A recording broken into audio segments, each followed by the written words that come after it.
औज़ुबिल्लाहि मिनश्शैतानिर्रजीम बिस्मिल्लाहिर्रहमानिर्रहीम। अस्सलामु अलैकुम वरहमतुल्लाहि वबरकातुहू। Welcome back to my channel. This is me Sidrazeem. उम्मीद करती हूँ आप सब खैरियत से होंगे। आज की वीडियो में हम डिस्कस करने लगे हैं क्लास 9 जनरल मैथमेटिक्स।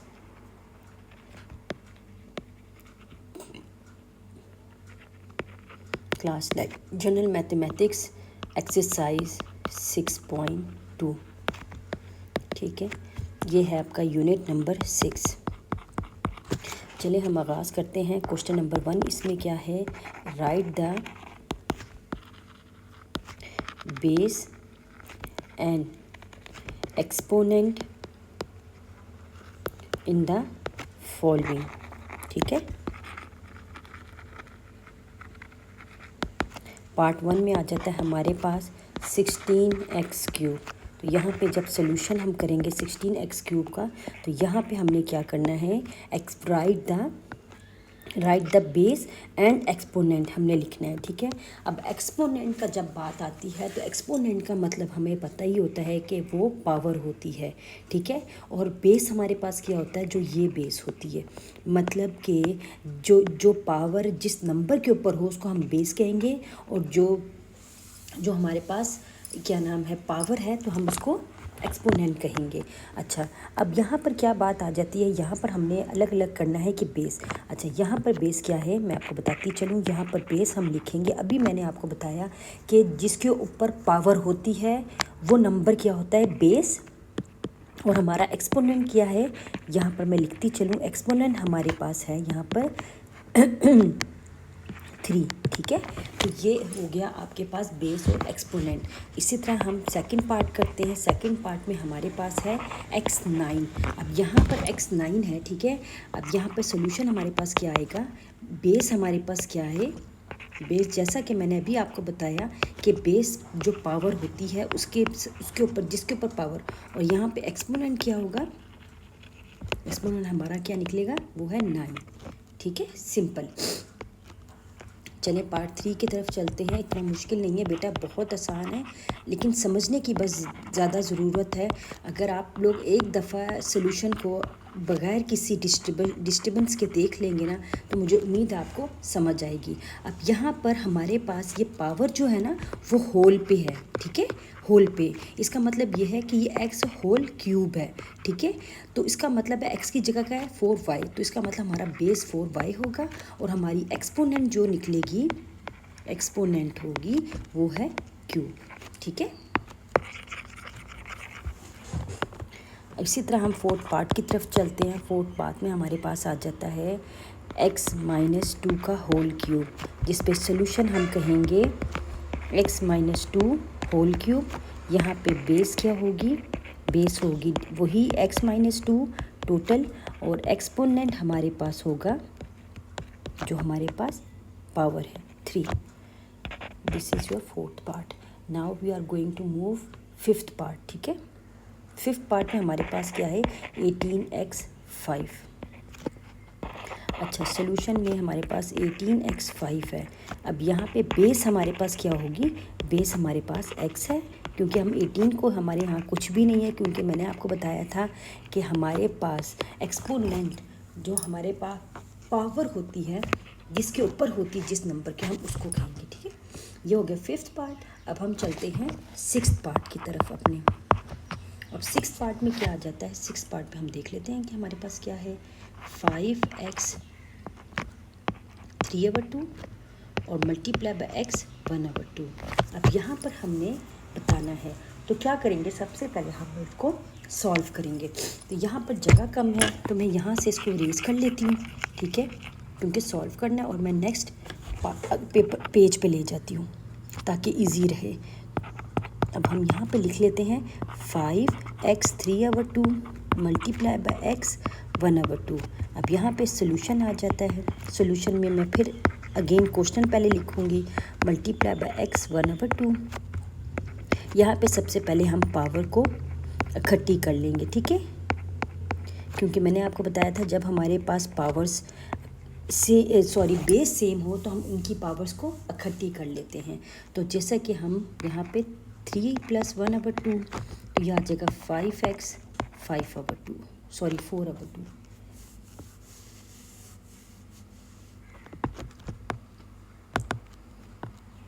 4/2 उस हिसाब से हमारे पास आ जाएगा 5x²। अब हम इसकी बेस लिखेंगे, ठीक है, बेस और कंपोनेंट निकालेंगे। तो बेस x आ गया और एक्सपोनेंट हमारे पास क्या आ जाएगा 2। सिंपल, ये आपका क्वेश्चन नंबर 1 कंप्लीट हो गया, ठीक है। अब हम चलते हैं क्वेश्चन नंबर 2 की तरफ। अब क्वेश्चन नंबर 2 में हमारे पास आ जाता है simplify and express with positive indices, ठीक है, पॉजिटिव इंडाइसिस। यहाँ पे क्वेश्चन नंबर 2 में क्या है हमारे पास a² b³ होल 6, ठीक है। अब यहाँ पर इन्होंने ये बात की है कि हमने इसको सॉल्व करना है, ठीक है, हमने इसको सॉल्व करना है और एक्सप्रेस करना है कि पॉजिटिव इंडाइसिस से। अच्छा यहाँ पर हम बात अगर करें कि इन्होंने हमें ये बात की है कि पॉजिटिव इंडाइसिस का मतलब, अच्छा पॉजिटिव इंडाइसिस का मतलब ये होता है कि इसमें सिंपल यही बात है कि आपके पास जो है वो ओनली जो वर्क जो करेगा ना वो बेस नंबर पे और इंडेक्स पे करे, सॉरी बेस नंबर पे करेगा, ठीक है। और यहाँ पर हमने यही बताना है कि यहाँ पर हमारी बेस और इंडेक्स, ठीक है।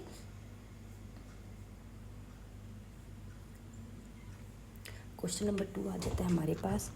सबसे पहले हम क्वेश्चन लिख लेते हैं a² b³ होल 6। अच्छा, सबसे पहले हम इसको सॉल्व करेंगे। वो कैसे सॉल्व करेंगे? सबसे पहले हम पावर्स को अंदर जो बाहर की पावर है उसको मल्टीप्लाई करेंगे, फिर ही हम इसको आगे मज़ीद सॉल्व कर सकेंगे, वरना हम सॉल्व नहीं कर पाएंगे।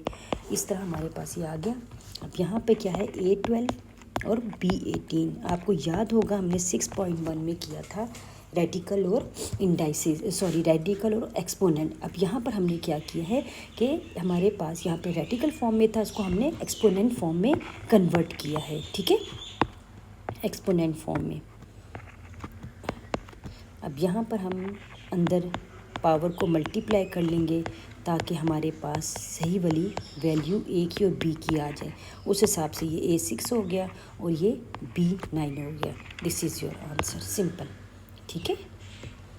अब यहाँ पे थर्ड क्वेश्चन आ जाता है 9x - 4y³ -3, ठीक है। यहाँ पे सॉल्यूशन है। अब सॉल्यूशन में हमने क्या करना है, सिंपल वे में आपको बता रही हूँ, मुश्किल नहीं है। हमने यहाँ पर सिंप्लीफाई लिखा था और एक्सपोनेंट में कहा था, ठीक है। तो अब आपके पास सिंप्लीफाई और एक्सपोनेंट में बात कही थी ना इन्होंने आपके पास, एक्सप्रेस विद पॉजिटिव इंडाइसिस। तो पॉजिटिव इंडाइसिस का मतलब यही था कि हम इसको बेस और एक्सपोनेंट के उसमें लिखें। अच्छा चलें, सबसे पहले हम क्या करेंगे,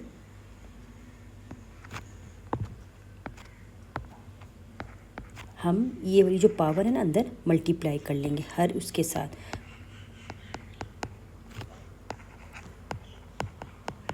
उस लिहाज से हमारे पास ये आ जाएगा x - 12 और y - 9, ये x + 12 होगा, ठीक है, क्योंकि minus minus minus minus plus हो जाएगा।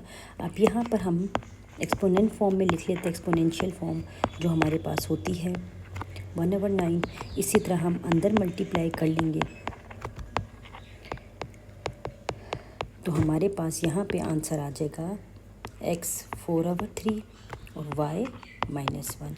तो हमारे पास जब पावर में माइनस पॉजिटिव होती है तो हम उसको डिवीजन में ले जाते हैं ताकि हमारी पॉजिटिविटी आ जाए, क्योंकि हमें उन्होंने कहा था विद पॉजिटिव इंडाइसिस के साथ।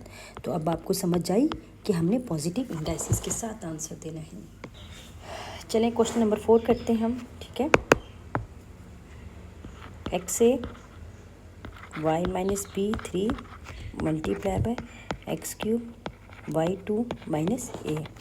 अब यहाँ पे हमारे पास क्या आ जाएगा, x a × 3 y - b × 3, ठीक है।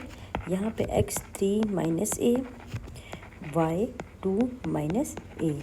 अब यहाँ पे जब हम मल्टीप्लाई करेंगे आप इसमें 3a आ जाएगा, ये -3b आ जाएगा, मल्टीप्लाई बाई ये आ जाएगा -3a, ये आ जाएगा -2a। अब यहाँ पर हमारे पास क्या आ जाएगा, हमारे पास यहाँ पर ये x है, ठीक है, मैं a लिखती गई हूँ गलती से। अच्छा, ये और ये सेम मुझे है बेस, तो हम इनकी पावर्स को आपस में ऐड कर लेते हैं। तो ये -3b -2a। अब ये जो है आपस में कर दिया तो एक्सपोनेंट 0 हो जाएगा और y यहाँ पर आ जाएगा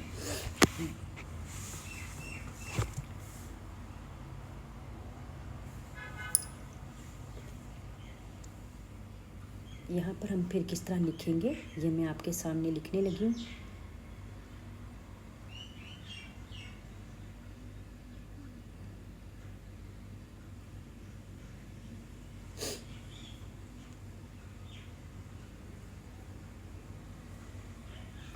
y -3b -2a। अब हम मज़ीद इसको सॉल्व करेंगे। वो कैसे सॉल्व करेंगे, आपको पता है किसी की भी पावर में 0 हो तो वो 1 के इक्वल होता है, इस बात को आप याद रखना, ठीक है। एक्सपोनेंट जो होता है वो जो किसी की भी पावर हो वो 1 हो तो वो 0 हो तो वो 1 हो जाता है, और इस हिसाब से ये हमारा नीचे चला जाएगा, क्योंकि मैंने पहले भी आपको ये बात बताई थी कि जब हमारे पास पावर में कोई भी चीज़ हो, ठीक है। अब जैसे फॉर एग्जांपल ये हमारे पास पावर थी y, इसको मैंने कैसे नीचे लेके गई, प्लस कैसे आया +2a, ये सवाल किसी भी बच्चों के दिमाग में आ सकता है। तो मैंने क्या किया कि -3b, यहाँ पर मैंने क्या किया, माइनस को कॉमन पहले निकाला और फिर 3b + 2a। क्यों? क्योंकि जब मैं इसको नीचे डिनोमिनेटर में लेके जाऊँ तो ये वाला माइनस ख़त्म हो, ना कि ये जो प्लस है इस पे असर हो, क्योंकि बच्चों को कंफ्यूज हो जाएगा कि ये तो हमेशा जो है वो माइनस पावर में जो होती है वो ख़त्म होती है ना, पावर में जो होती है वो ख़त्म होती है, वो नहीं कि ख़त्म होती, जो अंदर होती है। लेकिन हमें इस बात में समझ आनी चाहिए थी कि पहले हम इस माइनस को ख़त्म करते, ठीक है, उसके बाद फिर हम इसको सॉल्व करते। तो मैंने फिर डायरेक्ट इस वजह से साइड पे होके समझाने की कोशिश की कि जो बच्चे थोड़े से मैथ में वीक हैं तो उनके लिए मसला ना हो कि किस तरह से ये सॉल्व किया है, ठीक है। तो मैं आपको यहाँ कर देती हूँ ताकि आपको आसानी रहे कि हम नीचे किस तरह लेके गए हैं। तो ये 1/3b + 2a आंसर आ गया, सिंपल, ठीक है। चलिए, होपफुली आपको समझ आई होगी। अब हम अपने 5th पार्ट की तरफ चलते हैं, ठीक है, 5th पार्ट की तरफ। अब हमारे पास है 16x² y -2, ये है 1/4। अब यहाँ पे जब हमारे पास सोल्यूशन स्टार्ट होता है तो सबको ये बात पता है कि मैं सबसे पहले क्वेश्चन को 1 टाइम लिख लेती हूँ और फिर इनको आपस में अंदर मल्टीप्लाई करती हूँ। तो यहाँ पर सबसे पहले हम 16 को सॉल्व करेंगे। 16 को हम किस तरह से सॉल्व करेंगे कि हमारे पास पावर 4 आ जाए। तो ये मैंने आपके सामने बना ली हैं इनके फैक्टर। तो ये आ गया 2, तो ये मेरे पास आ गया 4, ठीक है। उस हिसाब से हमारे पास ये 2 4 हो गया और अंदर multiply by 1/4, x² multiply by 1/4, और यहाँ पे आ जाएगा y -2 मल्टीप्लाई बाय 1/4। अब यहाँ पे 4 4 से कट गया तो 2, और ये x 1/2 आ गया, और y हमारे पास आ गया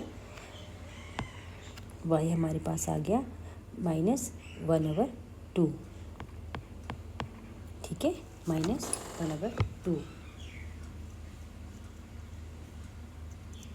अब हमारे पास आगे हम इसको कैसे लिखेंगे ये मैं आपको बताती चलूँ।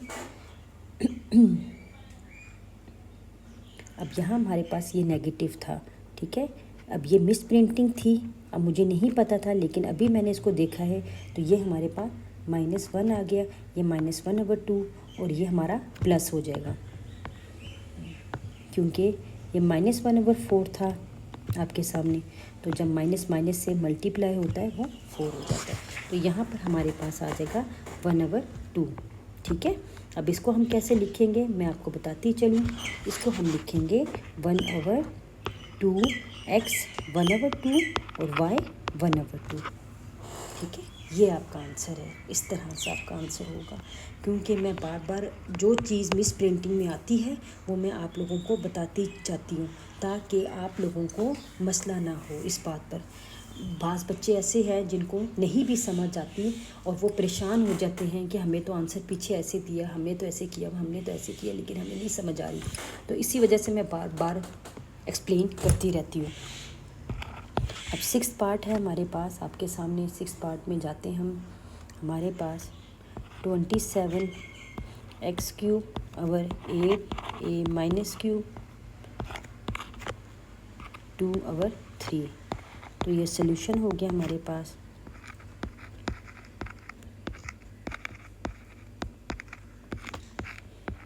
To over three. अब इसको हमने 27 को हमने सॉल्व करना है, तो हम 3 लेंगे। तो 3 multiply by 2/3 multiply x³ multiply by 2/3। ठीक है, और यहाँ पे 8 को हमने लेना है 3 टाइम्स, तो वो 2 होता है। 2³ multiply by 2/3 a minus cube multiply by 2/3। 3 से कट गया, 3 तो हमारे पास आ जाएगा -2 मल्टीप्लाई बाय x -2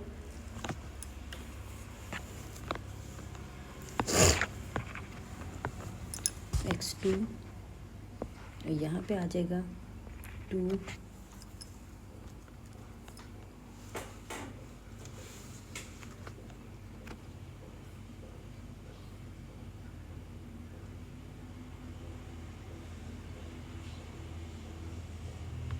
ये -2/3 है। ठीक है, ये देख लें आपके सामने। इसी वजह से प्रिंटिंग मिस्टेक हो जाती है। मेरे पास जो बुक है उसमें प्रिंटिंग मिस्टेक्स काफ़ी हैं, इसी वजह से मैं आप लोगों को बार बार बता रही हूँ ताकि आप लोगों को मुश्किल ना हो।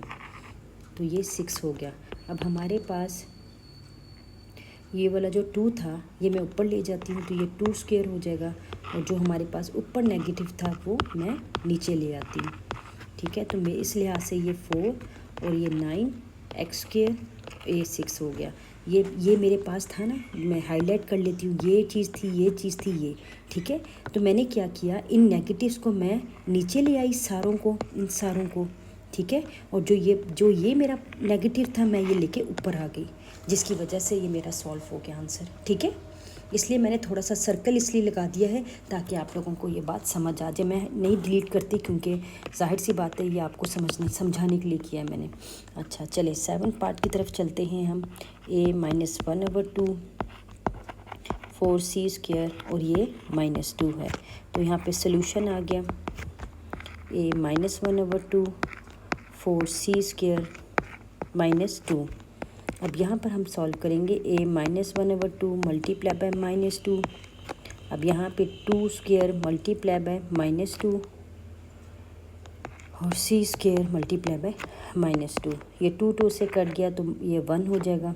ठीक है, नहीं भी लिखेंगे तो कोई बात नहीं, ये -4 हो जाएगा, ये -4। तो मैं ये ऊपर ले जाऊँगी सिंपल, ताकि हमें आंसर सही आ सके। तो 2 2 ज़ा 4, 4 2 ज़ा 8, 8 2 ज़ा 16, AC4 आंसर।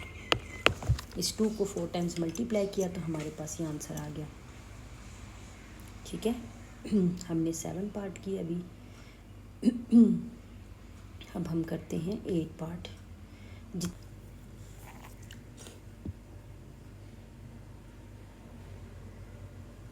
क्वेश्चन नंबर 8 की तरफ चलते हैं।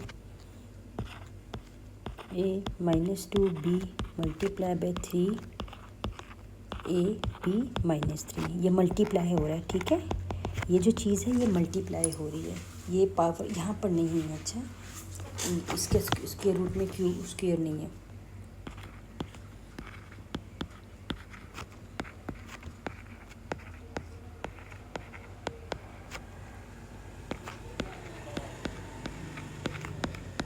One over 2 multiply A B minus Q 1/2। अब अंदर मल्टीप्लाई करेंगे, multiply by B 1/2 multiply by 3 multiply by 1/2 B minus 3 multiply by 1/2। तो यहाँ पे आ जाएगा A -1 multiply by B 1/2 multiply by 3 multiply by A 1/2 और यहाँ पे आ जाएगा -3/2। अब यहाँ पे 3 को हम बाहर ले आते हैं, यहाँ पे लिख लेती हूँ, और ए की पावर्स को हम इकट्ठी कर लेते हैं और बी की पावर को भी हम इकट्ठी कर लेते हैं। इस हिसाब से हमारे पास 3a -2 + 1/2 हो गया और ये 1 - 3/2। तो ये हमारे पास आ गया 3a - 3/2 और b -2/2। तो ये हो जाएगा 3a - 3/2 और b -1। ठीक है, तो हम इसको कैसे लिखेंगे? ये हम लिखेंगे, हमारे पास आंसर आ जाता है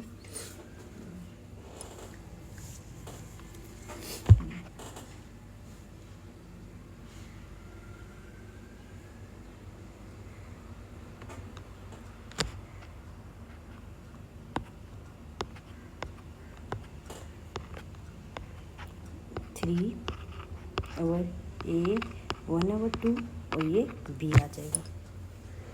ठीक है, ये आपका आंसर है। चलिए अब हम करते हैं a -3 multiply bye -3/2 and b -2/3 multiply by -3/2 और c -3/2 और ये मल्टीप्लाई कर लेंगे। हमने इस डिवाइड को ख़त्म करके मल्टीप्लाई किया है, तो जो हमारे पास नीचे होता है वो हम ऊपर ले जाते हैं और जो ऊपर होता है वो हम नीचे ले आते हैं। ठीक है, ये आ जाएगा 9/2। यहाँ पर ये b सिंपल रह जाएगा। ठीक है, क्यों? क्योंकि -3/2 और ये -3/2 था पावर में, तो ये -6/6 हो जाएगा, तो ये 1। ठीक है, मल्टीप्लाई ये एक a से कट गया, c से कट गया, तो हमारे पास आ गया a/b²। ठीक है, अब यहाँ पे पावर्स को इकट्ठी कर लेते हैं, +1 और c जो है वो माइनस में था, हम उसको ऊपर ले आए और b 1 + 2 हो जाएगा। इस हिसाब से a 11/2 c 3/2 और b क्यूब आ जाएगा। अब ये 11/2 कैसे आया? तो हमने इसको सॉल्व किया है कैसे? एलसीएम लेके 9 + 2/2 और ये 11/2 आ गया। ठीक है, समझ आई आपको? ये इस तरह किया हमने। So this is your answer.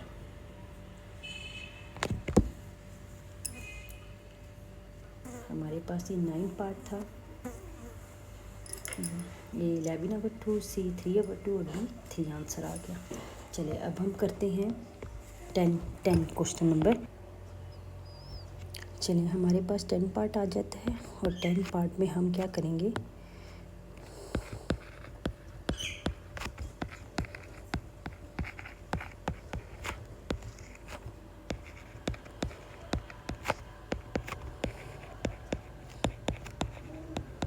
Multiply कर रहे हैं हम लोग।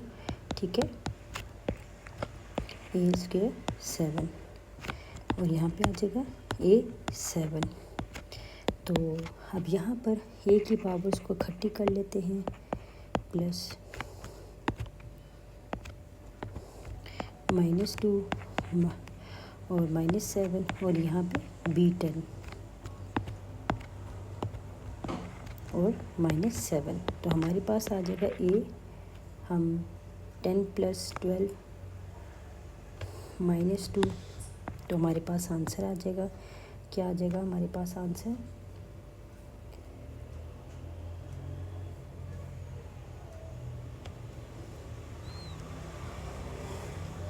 ए और ये b3।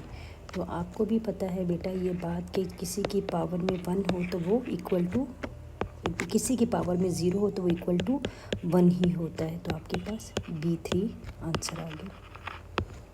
This is